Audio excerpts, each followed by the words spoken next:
अखिया में कारी काजल शोभै छौ तोरा जान गे। कारी अखिया में कारी काजल शोभै छौ तोरा जान गे। होठवा गुलाबी भोर के किरनिया मीठ छौ मुस्कान गे।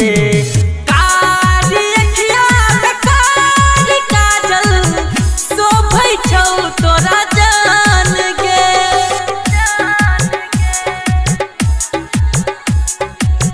शोभै छौ तोरा जान गे। DJ Om Prakash, DJ Om Prakash.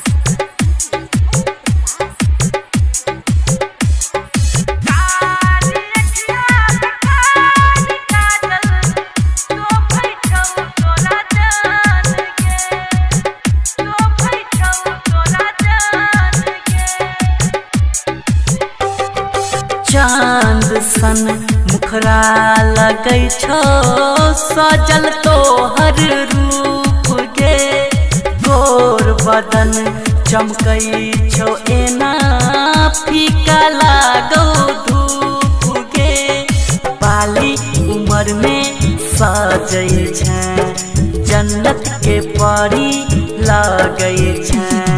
नाक नथिया कान बाली चमकै छौ तोरा जान गे। कारी अखिया में कारी काजल शोभै छौ तोरा जान गे।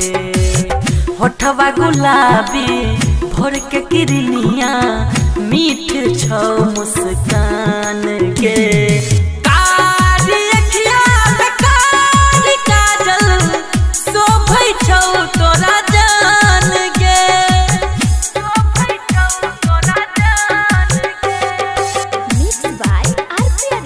स्टूडियो सर्दी सुंदरपुर, सर्दी सुंदरपुर। DJ Om Prakash, DJ Om Prakash.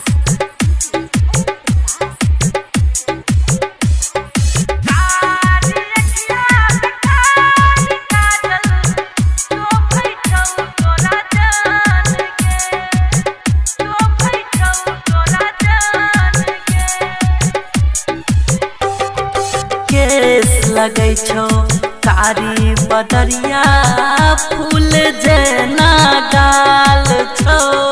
भौहो लगै छौ जेना धनुया हिरनी जेना चाल छौ।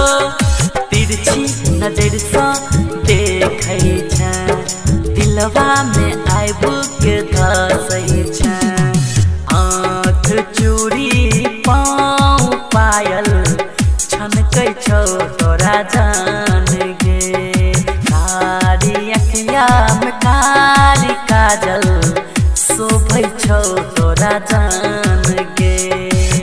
होठवा गुलाबी भोर के किरनिया मीठ छौ मुस्कान